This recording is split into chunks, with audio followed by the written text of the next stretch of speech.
আসসালামু আলাইকুম ওয়া রাহমাতুল্লাহি ওয়া বারাকাতুহু।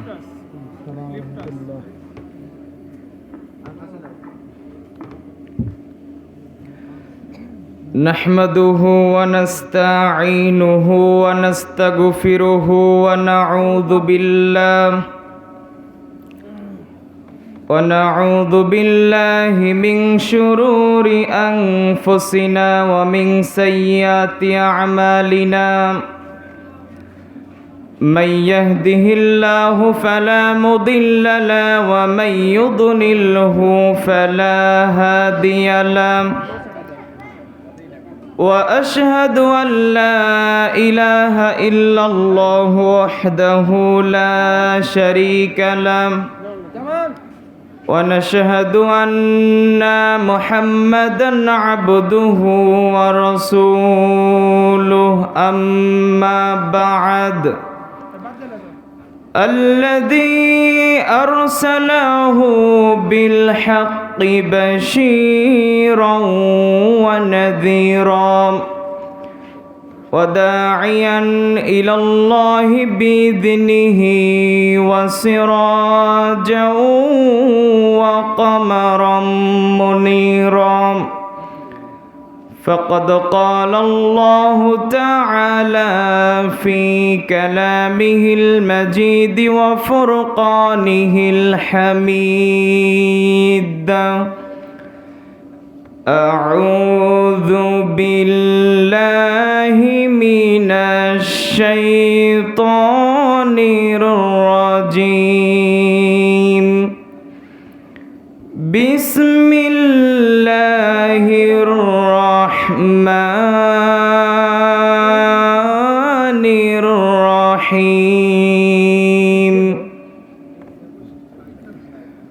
قل إن كنتم تحبون الله قل إن كنتم تحبون الله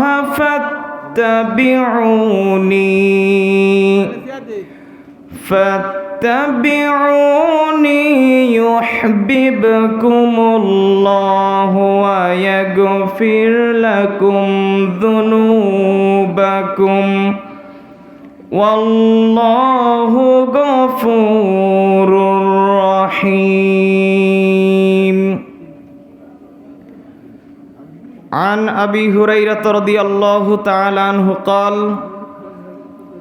قال رسول الله صلى الله عليه وسلم كل أمة يدخلون الجنة إلا من أبى قيل ومن أبى يا رسول الله قال من أطاعني دخل الجنة ومن عصاني فقد أبى رواه البخاري. وعن علي رضي الله تعالى عنه قال قال رسول الله صلى الله عليه وسلم المدينة حرم ما بين عير إلى الثور فمن أحدث فيها حدثا أو آوى محدثا فعليه لعنة الله والملائكة والناس أجمعين لا يقبل الله يوم القيامة منهم صرفا ولا عدلا رواه البخاري ومسلم. উপস্থিত আজকের মহতি জালসার সম্মানিত উপস্থিতি, প্রশংসা আল্লাহ তাআলার জন্য। আমরা সকলে বলি আলহামদুলিল্লাহ। শান্তি ও রহমতের ধারা বর্ষিত হোক সর্বশ্রেষ্ঠ রাসূলের প্রতি। আমরা সকলে বলি সাল্লাল্লাহু আলাইহি ওয়াসাল্লাম। আজকের এই মহতি জালসার মাননীয় সভাপতি, সম্মানিত প্রধান অতিথি, বিশেষ অতিথিবৃন্দ, আলোচক বৃন্দ ও শ্রোতা মণ্ডলী, সকলকে জানাই আন্তরিক শুভেচ্ছা ও অভিনন্দন। আজকের এই দিনই বৈঠকে অতীব সংক্ষিপ্ত সময়ে আপনাদের সামনে আমি দুইটি পাপ নিয়ে আলোচনা করার চেষ্টা করব ইনশাআল্লাহ। যে দুইটি পাপ, পাপের জগতে সবচাইতে বড় বড় দুইটি পাপ। পৃথিবীতে অনেক পাপ রয়েছে, কিন্তু সেই পাপের দুনিয়াতে নিজস্ব কোনো প্রতিক্রিয়া নেই, নিজস্ব কোনো ক্ষমতা নেই। কিন্তু এমন দুটি পাপ রয়েছে যেই দুটি পাপের নিজস্ব ক্ষমতা রয়েছে। তার একটি পাপ করলে মানুষের পিছনের যাবতীয় আমল নষ্ট হয়ে যায়, আরেকটি পাপ করলে মানুষের কোনো ইবাদত আল্লাহ তাআলা কবুল করেন না। কিন্তু অন্যান্য ইবাদতের ক্ষেত্রে আল্লাহ তাআলা এমনটি কোনো কিছু বলেননি। সেই দুটি পাপের একটি শিরিক, অপরটি বিদআত। আজকের এই সংক্ষিপ্ত সময়ে আমরা শিরিক এবং বিদআত এ দুটি ভয়াবহ পাপ নিয়ে আলোচনা করার চেষ্টা করব। যদি কোনো ব্যক্তি শিরিক করে, তাহলে তার অতীতের যত নেকি রয়েছে সব কিছু আল্লাহ তাআলা নষ্ট করে দেন। এবং কোনো ব্যক্তি যদি বিদআতের মতো ভয়াবহ পাপের সাথে লিপ্ত হয়, তাহলে আল্লাহ তাআলা তার অতীতের ভবিষ্যতের কোনো আমল কবুল করেন না। আপনি যদি নেকি করতে করতে আসমান জমিন সমপরিমাণ নেকি করেন, এবং আপনি যদি আপনার জীবনে একটি শিরিক করেন, তাহলে আল্লাহ তাআলা আপনার অতীতের যত নেকি রয়েছে আসমান এবং জমিন সমপরিমাণ সমস্ত নেকিকে আল্লাহ তাআলা নষ্ট করে দিবেন। প্রথমে আমরা বিদআত নিয়ে আলোচনা করার চেষ্টা করব, এরপরে আমরা শিরিক নিয়ে ধারাবাহিকভাবে আলোচনা করব ইনশাআল্লাহ। এ দুটি পাপ অনেক ভয়াবহ, কিন্তু আমরা অধিকাংশ মানুষ এই দুইটি পাপ সম্পর্কে তেমন জানি না। মূলত ইসলামের বিধান সম্পর্কে আমাদের তেমন ধারণা নেই। এখানে যারা আপনার উপস্থিত রয়েছেন, আমি যদি আপনাদের জিজ্ঞেস করি আপনার কি অজু আছে, তাহলে আপনাদের অনেকেই বলতে পারবেন জি আমার অজু আছে অথবা আমার অজু নেই। কারণ অজু ভঙ্গের কারণ কি কি আপনারটা জানা রয়েছে। কিন্তু যদি আমি আপনাদের জিজ্ঞেস করি মুরব্বি ঈমান আছে না গেছে, চেক করেছেন কখনো? আমরা কিন্তু কেউ বলতে পারবো না যে আমার ঈমান আছে। কেন আমরা বলতে পারবো না? এর কারণ হলো ঈমান ভঙ্গের কারণ কি কি আমাদের সমাজের শতকরা ৯৯% মুসলমানের জানা নেই। অথচ অজু করা বড় নাকি আগে ঈমান বড়? কথা বলেন, ঈমান বড়? হয়তোবা এই কথা বললে অনেকে কষ্ট পাবেন। যারা আলেম ওলামা রয়েছে তারা ব্যতীত সাধারণ মানুষের বেশিরভাগ মানুষ ইসলামিক স্কুলে মাদ্রাসায় ক্লাস 1-এ পড়ার যোগ্যতা রাখে না। কেন রাখে না? কারণ যখন আপনি মাদ্রাসায় ক্লাস 1-এ ভর্তি হবেন, আপনাকে প্রথমে কায়দা পড়তে দেওয়া হবে। আজকে আমাদের সমাজের বেশিরভাগ মানুষ কায়দা পড়তেই পারে না। তাহলে ইসলাম সম্পর্কে আমরা কতটুকু জানলাম? তো ইসলামের যে দুইটি ভয়াবহ পাপ রয়েছে, শিরক এবং বিদআত, আমরা জেনে না জেনে, স্বেচ্ছায় অনিচ্ছায় আমরা এই পাপের সাথে লিপ্ত হচ্ছি। এবং এই পাপের পক্ষপাতিত্ব করে যারা এই পাপের ব্যাপারে কঠিন অবস্থায় রয়েছে, আমরা তাদের বিরোধিতা করছি। বিদআতের আলোচনায় প্রথমে আপনাদের সামনে আমি ইত্তিবাউর রাসূল তথা রাসূল সাল্লাল্লাহু আলাইহি সাল্লামের অনুসরণ সম্পর্কে আপনাদেরকে দেখাবো। পৃথিবীতে যত মানুষ রয়েছে প্রত্যেকটা মানুষের উচিত রাসূল সাল্লাল্লাহু আলাইহি সাল্লামকে অনুসরণ করা। কেননা তিনি তো এমন নবী, যেই নবীর আদর্শকে বাদ দিয়ে যদি আমি আপনি সালাত আদায় করি, আমার আপনার সালাত হবে? যারা উপস্থিত আছেন কথা বলতে হবে। নবীর আদর্শকে বাদ দিয়ে সালাত আদায় করলে সেই সালাত কবুল হবে? কখনোই হবে না। সেই রাসূলের আদর্শকে বাদ দিয়ে যদি আমরা সিয়াম পালন করি, কবুল হবে? পৃথিবীতে যত ইবাদত রয়েছে সেই নবীর আদর্শকে বাদ দিয়ে যদি আমি আপনি ইবাদত করি, কবুল হবে? হবে না। রাসূল সাল্লাল্লাহু আলাইহি ওয়াসাল্লামের আদর্শ তো এমন আদর্শ, যেই আদর্শকে বাদ দিয়ে, যেই রাসূলের জীবনের মূলনীতি নিয়ম কানুনকে বাদ দিয়ে যদি আমি আপনি নতুনভাবে নিয়ম প্রণয়ন করে আমাদের গ্রামে বাস্তবায়ন করি, আমাদের সমাজে বাস্তবায়ন করি, আমাদের দেশে বাস্তবায়ন করি, তাহলে সেই নিয়ম প্রণয়নের কারণে আমাদের সমাজে আমরা সুখ শান্তি পাব না। কেননা সর্বোত্তম আদর্শ, সর্বোত্তম নিয়ম নীতি মুহাম্মদ সাল্লাল্লাহু আলাইহি ওয়াসাল্লামের নিয়ম নীতি। কাজে আমাদের সমাজে, আমাদের পারিবারিক জীবনে, সামাজিক জীবনে, রাষ্ট্রীয় জীবনে আমি আপনার যদি সঠিকভাবে ভালোভাবে জীবন পরিচালনা করতে চাই, প্রত্যেকটা সেক্টরে, প্রত্যেকটা পয়েন্টে পয়েন্টে রাসূল সাল্লাল্লাহু আলাইহি ওয়াসাল্লামের জীবনের আদর্শকে বাস্তবায়ন করতে হবে। অথচ দুঃখজনক বিষয়, আজকে আমরা মুসলিমরা রাসূল সাল্লাল্লাহু আলাইহি ওয়াসাল্লামের আদর্শকে বাদ দিয়ে, সর্বোত্তম আদর্শ মুহাম্মদ সাল্লাল্লাহু আলাইহি ওয়াসাল্লামের আদর্শকে বাদ দিয়ে আজকে আমরা আমার আপনার জীবনে পশ্চিমাদের আদর্শকে বাস্তবায়ন করছি। এবং আমি আপনি মনে করছি পশ্চিমাদের আদর্শ, পাশ্চাত্যের আদর্শ আমার আপনার জীবনের আদর্শ, তারা কতই না উন্নত। অথচ পৃথিবীতে যত অন্যায়, অত্যাচার, দুর্নীতি সব কিছুই সংগঠিত হয়েছে মানবতার শত্রু বিবেক বিকৃত পশ্চিমাদের হাতে। তার ধারাবাহিক কিছু আপনাদের সামনে আমরা তুলে ধরি।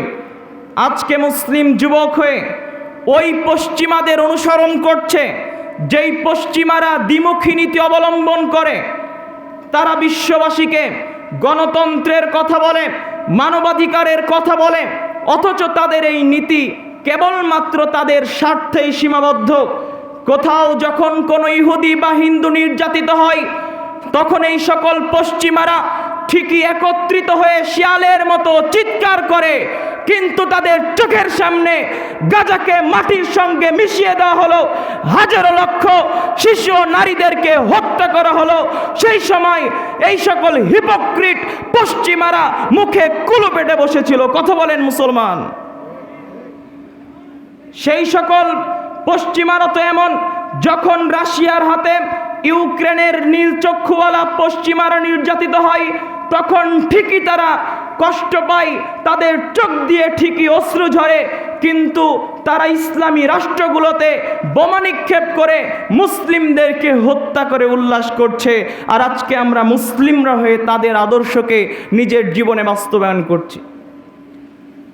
তারা তো এমন পশ্চিমা যারা বিশ্ববাসীকে বলে শিশু অধিকারের কথা, নারী অধিকারের কথা, মানবাধিকারের কথা, অথচ তাদের হাতেই সবচাইতে বেশি শিশু অধিকার, নারী অধিকার, মানবাধিকার লঙ্ঘন হয়ে থাকে।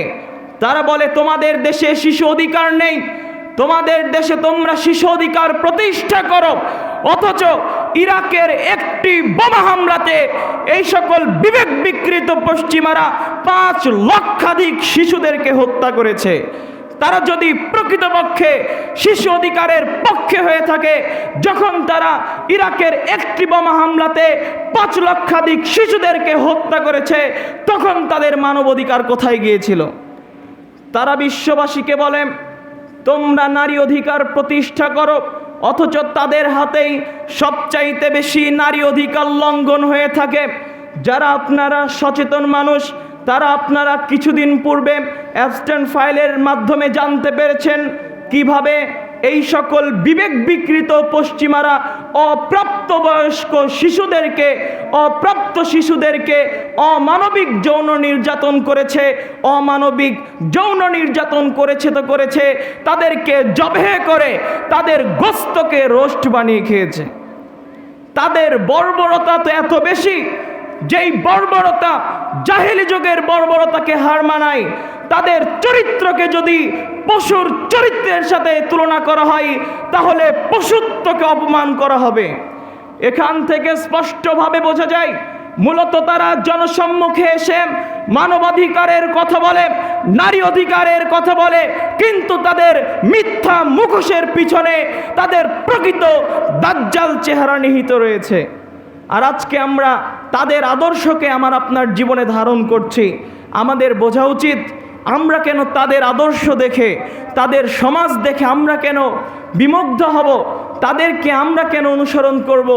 যুবক, কেন আপনি তাদেরকে অনুসরণ করবেন? মূলত আমার আপনার কাছে তো রয়েছে সর্বোত্তম আদর্শ, মুহাম্মদ সাল্লাল্লাহু আলাইহি সাল্লামের আদর্শ।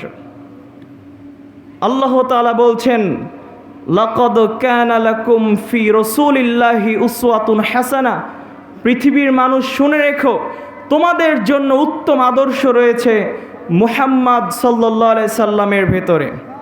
কেননা ইন্নাকা লাআলা খুলুকিন আযীম, মুহাম্মদ সাল্লাল্লাহু আলাইহি সাল্লাম তো খুলুকে আযীম, সুমহান আদর্শের অধিকারী। রাসূল সাল্লাল্লাহু আলাইহি সাল্লাম বলছেন, ওয়া খায়রুল হুদা হুদা মুহাম্মাদিন, সর্বোত্তম হেদায়েত, সর্বোত্তম পথপন্থা হলো মুহাম্মদ সাল্লাল্লাহু আলাইহি সাল্লামের পথপন্থা। আপনারা কতটুকু বুঝতে পারবেন আমি জানি না, যারা বিবেকবান রয়েছেন কথাগুলো তারাই ধরতে পারবেন। রাসূল সাল্লাল্লাহু আলাইহি সাল্লামের আদর্শ সর্বোত্তম আদর্শ। এই জন্য তো আমি বলেছিলাম, আম গাছে জাম ধরা যেমন অসম্ভব, অমাবস্যার রাতে চাঁদ ওঠা যেমন অসম্ভব, ছুঁয়ের ছিদ্র দিয়ে নাঙ্গলের ফাল ঢুকে যাওয়া যেমন অসম্ভব, রাসূল সাল্লাল্লাহু আলাইহি সাল্লামের পদ্ধতিকে বাদ দিয়ে, রাসূল সাল্লাল্লাহু আলাইহি সাল্লামের আদর্শকে বাদ দিয়ে আব্রাহাম লিঙ্কনের সেই পচসরা গণতন্ত্রের মাধ্যমে পৃথিবীতে ইসলাম প্রতিষ্ঠা করা ঠিক তেমন অসম্ভব। ইসলাম প্রতিষ্ঠা করতে হবে ওই পদ্ধতিতে, 1450 বছর পূর্বে যেই পদ্ধতিতে মুহাম্মদ সাল্লাল্লাহু আলাইহি সাল্লাম ইসলাম প্রতিষ্ঠা করে গেছেন। কথা কতটুকু আপনাদের বুঝাতে পারলাম জানি না। রাসূল সাল্লাল্লাহু আলাইহি সাল্লামের অনুসরণের গুরুত্ব আপনাদের দেখায়। সূরা আল ইমরানের 31 নম্বর আয়াতে আল্লাহ তাআলা বলেন, কুল, হে নবী আপনি বলুন, ইন কুনতুম তুহিব্বুনাল্লাহ, যদি তোমরা আল্লাহকে ভালোবাসো, ফাত্তাবিউনি, তাহলে আমাকে অনুসরণ করো। যদি তোমরা আমাকে অনুসরণ করো তাহলে কি হবে? 1 নাম্বার, ইউহিব্বুকুমুল্লাহ, আল্লাহ তোমাদেরকে ভালোবাসবে, সুবহানাল্লাহ। 2 নাম্বার, ওয়াগফির লাকুম যুনুবাকুম, তোমাদের জীবনের সমস্ত গুনাহকে আল্লাহ তাআলা মাফ করে দিবেন। কাজে আমরা যদি মুহাম্মদ সাল্লাল্লাহু আলাইহি সাল্লামকে অনুসরণ করি, আল্লাহ তাআলা আমাদেরকে ভালোবাসবেন এবং আমার আপনার জীবনের যাবতীয় গুনাহকে আল্লাহ তাআলা মাফ করে দিবেন। রাসূল সাল্লাল্লাহু আলাইহি সাল্লামের আদর্শকে অনুসরণ করার গুরুত্ব আপনাদের হাদিস থেকে দেখাই। এতক্ষণ পর্যন্ত আপনারা যে মনোযোগ দিয়ে আলোচনা শুনছেন তার থেকে দ্বিগুণ অধিক গুণে মনোযোগ দিয়ে আলোচনা শুনতে হবে। যারা বাহিরে রয়েছেন তাদের জন্য আমি দুঃখিত, যারা যুবক ভাইয়েরা এখন পর্যন্ত এখানে উপস্থিত হননি আমি তাদের জন্য দুঃখিত। যারা আসতে পারবেন না বাড়ি থেকে আলোচনা শোনার চেষ্টা করুন। রাসূল সাল্লাল্লাহু আলাইহি সাল্লামের আদর্শ, আবু দাউদের হাদিস, ইরবাজ বিন সারিয়াত রাদিয়াল্লাহু তাআলা আনহু বলেন, ওয়াদানা রাসূলুল্লাহি সাল্লাল্লাহু আলাইহি সাল্লাম, রাসূল সাল্লাল্লাহু আলাইহি সাল্লাম আমাদের মাঝে বক্তব্য দিলেন, মাউইযাতান বালিগাতান, চমৎকার বক্তব্য দিলেন, এমন বক্তব্য দিলেন, দারাফাত মিনহাল উয়ুন, যাতে আমাদের চক্ষু অশ্রু প্রবাহিত করল, আমরা কান্না করলাম, ওয়া ওয়াজিলাত মিনহাল কুলুব, আমাদের অন্তর ভীত সন্তুষ্ট হলো। তখন আমরা মনে করলাম, কান্নাহা মাউইযাতু মুআদ্দিইন, এটা আমাদের বিদায় নাসিহা, আল্লাহ রাসূলের এটা মনে হয় শেষ নাসিহা। তখন সাহাবীরা বললেন, আউসিনা, হে আল্লাহর রাসূল সাল্লাল্লাহু আলাইহি সাল্লাম আমাদেরকে বেশি বেশি নাসিহা করুন। তখন রাসূল সাল্লাল্লাহু আলাইহি সাল্লাম বললেন না। তো সাহাবীরা যখন বললেন, হে আল্লাহর রাসূল মনে হচ্ছে এটি আপনার বিদায় নাসিহা, আমাদেরকে আপনি উপদেশ দেন। তখন রাসূল সাল্লাল্লাহু আলাইহি সাল্লাম 1 নম্বরে বললেন, উসিকুম বিতাকওয়াল্লাহ, আমি তোমাদেরকে আল্লাহ ভীতির উপদেশ দিচ্ছি। 2 নম্বরে বললেন, ওয়াসসামঈ ওয়াত তাআহ, তোমরা তোমাদের আমিরের আনুগত্য করো। 3 নম্বরে যা বললেন এটি আমাদের বুঝতে হবে। 3 নম্বরে রাসূল সাল্লাল্লাহু আলাইহি সাল্লাম বললেন, শোনো, ওয়া ইন্নাহু মাইয়াইশ মিনকুম বাদি, আমার পরবর্তীতে তোমরা যারা পৃথিবীতে বেঁচে থাকবে, ফাসায়ারা, তারা দেখবে ইখতিলাফান কাসীরা, অনেক মতানৈক্য মানে অনেক মতনৈক্য তোমরা দেখতে পাবে। হাত বুকে বাঁধবো নাকি নাভির নিচে বাঁধতে হবে, মতনৈক্য আছে। আমিন জোরে বলতে হবে নাকি আস্তে বলতে হবে, মতনৈক্য আছে।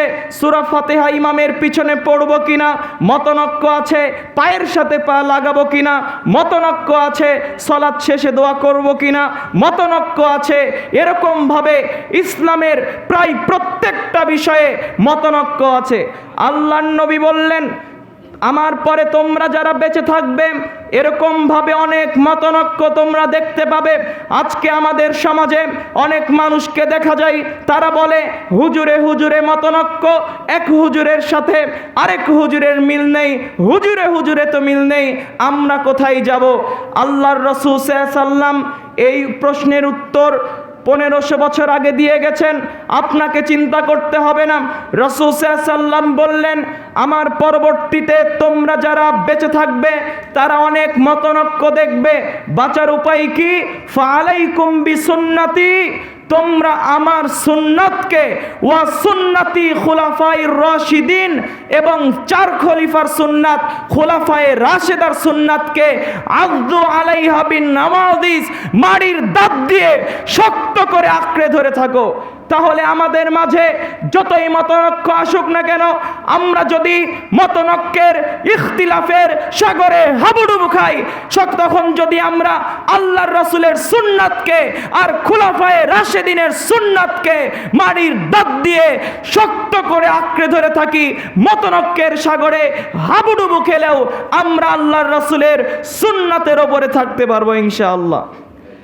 কিন্তু যেই জায়গাতে উচিত ছিল আল্লাহর রাসূলের সুন্নাতের উপরে থাকা, সাহাবীদের সুন্নাতের উপরে থাকা, আজকের সমাজের মানুষেরা আল্লাহর রাসূলের সুন্নাত বাদ দিয়ে, সাহাবাদের সুন্নাত বাদ দিয়ে বাপদাদার আদর্শকে মেনে চলে, হুজুরের আদর্শকে মেনে চলে। এই জন্য তো আজকের সমাজের বেশিরভাগ মানুষেরা পথভ্রষ্ট। কথা মনে হয় বোঝানো যায়নি। আমরা সামনের দিকে আগাই। বলছিলাম বেদাতের ভয়াবহতা সম্পর্কে আলোচনা করব। সময় যেহেতু সংক্ষেপ, অতি দ্রুতই শেষ করতে হচ্ছে। আপনাদের সামনে আমি কোনো ফতোয়া দেওয়ার জন্য আসিনি, ফতোয়া দিব না।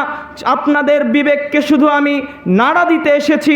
রাসূল সাল্লাল্লাহু আলাইহি ওয়াসাল্লামের হাদিস পড়ব, অনুবাদ করব, একটু বুঝিয়ে দিব, তারপরে আমি আপনাদের মাঝখান থেকে বিদায় নিব। কোনো ফতোয়া দেওয়ার জন্য, কোনো মতনৈক্য করার জন্য আপনাদের সামনে আমি আসিনি। বিদাত বলা হয় ইবাদতের মধ্যে নতুন সৃষ্টি। বলেন তো বিদাত কাকে বলা হয়? ইবাদতের মধ্যে নতুন সৃষ্টি। রাসূল সাল্লাল্লাহু আলাইহি ওয়াসাল্লামের যুগে ভ্যান গাড়ি ছিল? কথা বলেন, আজকে আছে না নেই? তার মানে ভ্যান চালানো বেদাত। কারেন্ট কি রাসূল সাল্লাল্লাহু আলাইহি ওয়াসাল্লামের যুগে ছিল? বর্তমানে আছে, তার মানে কি বেদাত? জি না, কারণ এগুলো কোনোটা ইবাদত না। এগুলো কি না? ইবাদত না। কিন্তু আপনার পিতা যখন মৃত্যুবরণ করেছে, তখন 40 দিন পরে হুজুরকে ডেকে আনলেন, হাজারো মানুষকে দাওয়াত দিয়ে আপনি ইবাদতের উদ্দেশ্যে যে খাওয়ালেন, আল্লাহর রাসূল খাওয়াননি, সাহাবীরা খাওয়াননি, আপনি ইবাদত মনে করে ইসলামী শরীয়তের মধ্যে আপনি যেটা আবিষ্কার করলেন সেটি হলো বিদআত।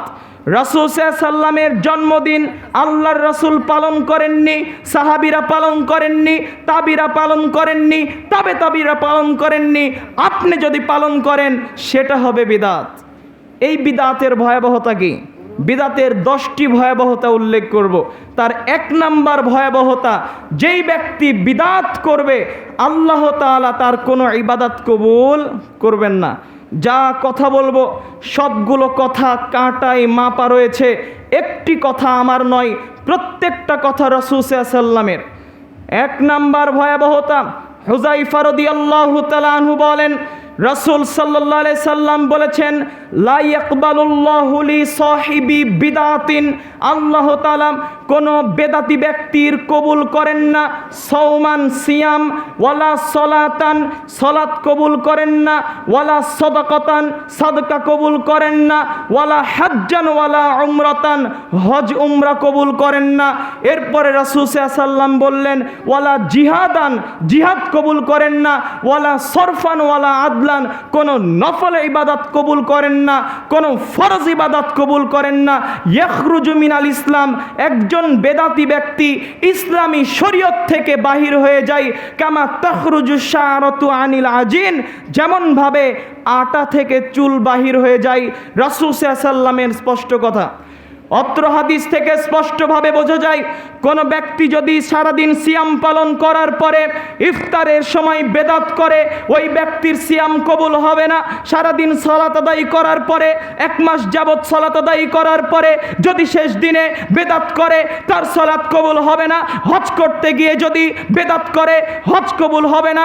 উমরা করতে গিয়ে যদি বেদাত করে, উমরা হবে না।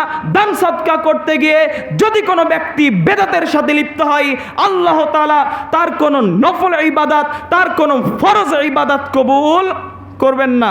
এই কথাগুলো কি আমি বললাম? রাসূল সাল্লাল্লাহু আলাইহি ওয়াসাল্লাম প্রত্যেকটা কথা বলছেন।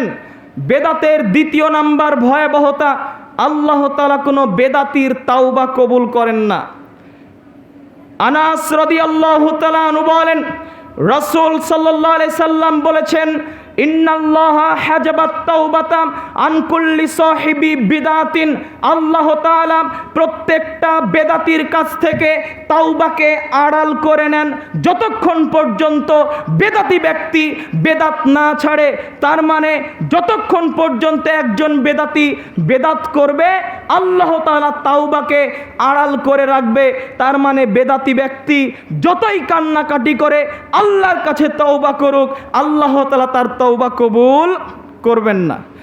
বেদাতের তৃতীয় নাম্বার ভয়াবহতা হলো, যারা বেদাত করে তাদের উপরে আল্লাহ তাআলার লানত। আলী রাদিয়াল্লাহু তাআলা আনহু বলেন, রাসূল সাল্লাল্লাহু আলাইহি সাল্লাম বলেছেন, আল মাদিনাতু হারামুন মা বাইনা আইরিন ইলা সাউর। আপনারা জানেন মক্কাতে হারাম এলাকা রয়েছে, মদিনাতে হারাম এলাকা রয়েছে, মসজিদুল আকসাতে হারাম এলাকা রয়েছে। রাসূল সাল্লাল্লাহু আলাইহি সাল্লাম বলেন, আইর এবং সাউর পাহাড়ের মধ্যবর্তী জায়গা হলো হারাম। সুতরাং ফামান আহদাসা ফিহা হাদাসান, যেই ব্যক্তি এই হারাম এলাকায় কোনো বেদাত করবে, শুধু বেদাত নয়, আও আওয়া মুহদিসান, কোনো বেদাতিকে আশ্রয় দিবে, ফাআলাইহি লানাতুল্লাহ ওয়াল মালাইকাতি ওয়ান নাসি আজমাইন, তার উপরে আল্লাহ তাআলার লানত, ফেরেশতাগণের লানত, পৃথিবীতে যত মানুষ রয়েছে সমস্ত মানুষের লানত ওই ব্যক্তির উপরে যেই ব্যক্তি বেদাত করে। লা ইয়াকবালুল্লাহু ইয়াউমাল কিয়ামাতি সরফান ওয়ালা আদলান, বিচারের মাঠে আল্লাহ তাআলা তার নফল ইবাদত, তার ফরজ ইবাদত কবুল করবেন না। অর্থাৎ শুধু বেদাত করা নয়, কোনো বেদাতিকে যদি আশ্রয় দেওয়া হয় আল্লাহ তাআলা তার কোনো আমল কবুল করবেন না। চতুর্থ নাম্বার বেদাতের ভয়াবহতা হলো, কোনো বেদাতিকে সম্মান করা যাবে না। ইব্রাহিম ইবনে মাইসার রাদিয়াল্লাহু তাআলা আনহু বলেন, রাসূল সাল্লাল্লাহু আলাইহি সাল্লাম বলেছেন, মান ওয়াক্কারা সাহিবা বিদাতিন, যেই ব্যক্তি কোনো বেদাতিকে সম্মান করলো, ফাকাদ আনা আলা হাদমিল ইসলাম, ওই ব্যক্তি ইসলাম ধ্বংস করার প্রতি সহযোগিতা করলো। হুজুর, আপনাকে আমি কি করে সম্মান করি? জনসম্মুখে আপনার সাথে আমি কিভাবে ভালো ব্যবহার করি? আপনি যে বিদাত করছেন সমাজের মধ্যে, আপনি যে বেদাত প্রচলন করছেন, রাসূল সাল্লাল্লাহু আলাইহি সাল্লাম বলছেন, যেই ব্যক্তি বেদাতিকে সম্মান করলো ওই ব্যক্তি ইসলাম ধ্বংস করার প্রতি সহযোগিতা করলো। এই কথাগুলো একটাও আমার নয়, প্রত্যেকটা কথা 1450 বছর পূর্বে রাসূল সাল্লাল্লাহু আলাইহি সাল্লাম বলেছেন, যে আমি আপনাকে অনুবাদ করে শোনাচ্ছি। 5 নম্বর ভয়াবহতা হলো, যেই জায়গাতে বেদাত প্রবেশ করে সেই জায়গা থেকে সুন্নাত উঠে যায়। যেই জায়গাতে বেদাত প্রবেশ করে সেই জায়গাতে সুন্নাত উঠে যায়। রাসূল সাল্লাল্লাহু আলাইহি সাল্লাম বলেছেন, মা আহদাসা কওমুন বিদআতান, যেই সকল সম্প্রদায় বেদাত উৎকৃষ্ট করে, যেই সকল ব্যক্তিরা বেদাত আবিষ্কার করে, ইল্লা রুফিআ মিসলুহা মিনাস সুন্নাহ, যতটুকু বেদাত আবিষ্কার হয় ততটুকু সুন্নাত আল্লাহ তাআলা সেই জায়গা থেকে উঠিয়ে রাখেন। কথা মনে হয় বোঝা যায়নি। রাসূল সাল্লাল্লাহু আলাইহি সাল্লাম বলছেন, সমাজে যতটুকু বেদাত চালু হবে রাসূল সাল্লাল্লাহু আলাইহি সাল্লামের সুন্নাত ততটুকু চলে যাবে। কাজেই বেদাত থেকে সাবধান। 6 নম্বর বেদাতের ভয়াবহতা হলো, যেই সকল ব্যক্তিরা বেদাতের সাথে লিপ্ত হবে বিচারের কঠিন ময়দানে, ওই সকল ব্যক্তিরা হাউজে কাউসারের পানি পাবে না। বুখারী মুসলিমের হাদিস, সাহাল ইবনে সাদ রাদিয়াল্লাহু তাআলা আনহু বলেন, রাসূল সাল্লাল্লাহু আলাইহি ওয়াসাল্লাম বলেছেন, ইন্নী ফারাতুকুম আলাল হাউদি, বিচারের মাঠে আমি তোমাদের পূর্বেই হাউজে কাউসারের পাশে পৌঁছে যাব। মান মাররা আলাইয়া শারিবা, যেই ব্যক্তি আমার পাশ দিয়ে অতিক্রম করবে সেই ব্যক্তি হাউজে কাউসারের পানি পান করবে। ওয়ামান শারিবা লাম ইয়াজমা আবাদা, আর যে একবার হাউজে কাউসারের পানি পান করবে সেই কঠিন ভয়াবহ দীর্ঘদিনে ওই ব্যক্তির আর পিপাসা লাগবে না। আল্লাহর নবী বলছেন, এই সময় হঠাৎ কয়েকজন ব্যক্তি একদল আমার কাছে উপস্থিত হবে, আরিফুহুম, আমি তাদেরকে চিনতে পারবো, এরা হলো আমার উম্মত, ওয়া আরিফুনানি, তারাও চিনতে পারবে এটা হলো আমাদের নবী। হঠাৎ ইউহালু বাইনি ওয়া বাইনাহুম, আমার মাঝে এবং তাদের মাঝে একটি পর্দা করে দেওয়া হবে। আমি বলবো, এরা তো আমার উম্মত, পর্দা কেন করে দেওয়া হচ্ছে? আমি তাদেরকে পানি পান করাবো। তখন আল্লাহর নবীকে বলা হবে, আপনি জানেন না, লা তাদরি মা আহদাসু বাদাক, আপনার মৃত্যুর পরবর্তীতে এরা কত নতুন নতুন বিদআত আবিষ্কার করেছে, এটা আপনি জানেন না। তখন রাসূল সাল্লাল্লাহু আলাইহি সাল্লাম বলবেন, যখন আমাকে বলা হবে আপনার মৃত্যুর পরবর্তীতে এরা অনেক বিদআত আবিষ্কার করেছে, তখন রাসূল সাল্লাল্লাহু আলাইহি সাল্লাম বলবেন, সুহকান সুহকান লিমান গায়্যারা বাদি, যারা আমার মৃত্যুর পরে আমার ধর্মের মধ্যে বেদাত আবিষ্কার করেছে তোমরা দূর হও। তার মানে যারা দুনিয়াতে বেদাতের সাথে আপোষ করবে এই সকল ব্যক্তিরা কিয়ামতের মাঠে হাউজে কাউসারের পানি পান করতে পারবে না। 7 নম্বর, বেদাতি কোনো আমল আল্লাহর দরবারে কবুল হয় না। আয়েশা রাদিয়াল্লাহু তাআলা আনহা বলেন, রাসূল সাল্লাল্লাহু আলাইহি ওয়াসাল্লাম বলেছেন, মান আহদাসা ফি আমরিনা হাদা মা লাইসা মিনহু ফাহুয়া রাদ, আমার দ্বীনের মধ্যে কেউ যদি নতুন কিছু আবিষ্কার করে, বেদাত আবিষ্কার করে, সেটা প্রত্যাখ্যাত, সেই আমল কখনো গ্রহণ করা হবে না। 8 নম্বর, বেদাতের ভয়াবহতা হলো, যারা বেদাত করে তারা হলো ভণ্ড। জোরে বলেন, যারা বেদাত করে তারা কি? সকলকে বলতে হবে বেদাতিরা। আরো জোরে, জোর বলো না, আরো জোরে। এটা হলো আমার কথা, আল্লাহর রাসূলের কথা। দেখেন, কুল্লু বিদাতিন দালালা, প্রত্যেকটা বেদাত হলো পথভ্রষ্টতা, প্রত্যেকটা বেদাতি হলো ভ্রষ্টতা। তার মানে যেই ব্যক্তিরা বেদাত করবে তারা ভণ্ড। শেষ করে দিচ্ছি আলোচনা। এবার 9 নম্বর ভয়াবহতা হলো, যারা সমাজে বেদাত করলো তারা আল্লাহর রাসূলকে অপমান করলো, আল্লাহকে অপমান করলো। কিভাবে? আল্লাহর নবী তার জীবন দশায় ওই আমল করেননি, সাহাবীরা করেননি। যখন আমরা সে আমল করলাম তখন যেন আমরা বোঝাতে যাচ্ছি আল্লাহর নবী তার দায়িত্ব ভালোভাবে পালন করেননি। নাউজুবিল্লাহ। 10 নম্বর ভয়াবহতা হলো, রাসূল সাল্লাল্লাহু আলাইহি ওয়াসাল্লাম বলছেন, কুল্লু দালালাতিন ফিন্নার, প্রত্যেকটা পথভ্রষ্টতার পরিণাম হলো জাহান্নাম। তার মানে যারা বেদাত করবে তারা জাহান্নামে যাবে। আলোচনা শেষ করে দিই। বেদাতের এই সকল ভ্রষ্টতার দিকে, বেদাতের এই সকল ভয়াবহতার দিকে লক্ষ্য করলে স্পষ্টভাবে বোঝা যায় প্রত্যেকটা মুসলিমকে এই প্রতিজ্ঞা করতে হবে, প্রধানমন্ত্রীর কাছে কিংবা রিক্সা চালক, বাড়িতে কিংবা বাহিরে, গোপনে কিংবা প্রকাশ্যে, অভাবের সময় কিংবা সচ্ছলতার সময়, কোনো সময় কোনো বেদাতের সাথে আপোষ নেই। কথা বলেন। এখান থেকে আরো আমরা স্পষ্টভাবে বলতে চাই, যদি কোনোদিন বেদাতের সাথে আপোষ করতে হয়, দাওয়াতি কাজ বন্ধ করে দিব, সালাত আদায় করানো বন্ধ করে দিব, দাওয়াত খাওয়ানো বন্ধ করে দিব, কিন্তু কোনোদিন বেদাতের সাথে আপোষ করব না। দুনিয়ার স্বাভাবিক সামান্য সুবিধা ভোগ করার জন্য কারো মন খুশি করে বেদাতের সাথে আপোষ করতে নেই। বরং যে সকল হুজুররা দুনিয়ার সামান্য ভোগবিলাসীর জন্য, সুবিধা ভোগ করার জন্য বেদাতের সাথে আপোষ করে, আমার মনে হয় তারা হুজুর না, মূলত তারা খেজুর। হুজুর আর খেজুরের মাঝে পার্থক্য আপনারা হয়তোবা জেনে থাকবেন। আমি এখানেই আমার আলোচনা শেষ করে দিচ্ছি। আমার আলোচনার বিষয় ছিল শিরক ও বেদাত। বেদাত বিষয়ে আপনাদের সামনে 10টি ভয়াবহতা উল্লেখ করলাম। আলোচনা আপনারা ইউটিউবে, ফেসবুকে পেয়ে থাকবেন। কাজেই আপনারা বেদাত থেকে সাবধান থাকুন। আমি আমার পক্ষ থেকে একটা কথাও বানিয়ে বলিনি, প্রত্যেকটা কথা রাসূল সাল্লাল্লাহু আলাইহি সাল্লামের পক্ষ থেকে আমি অনুবাদ করার চেষ্টা করেছি। এরপরেও যদি কোনো আলোচনা ভুল হয়ে থাকে, কাউকে কষ্ট দিয়ে থাকি, আমাকে ক্ষমা করবেন, আমার জন্য দোয়া করবেন।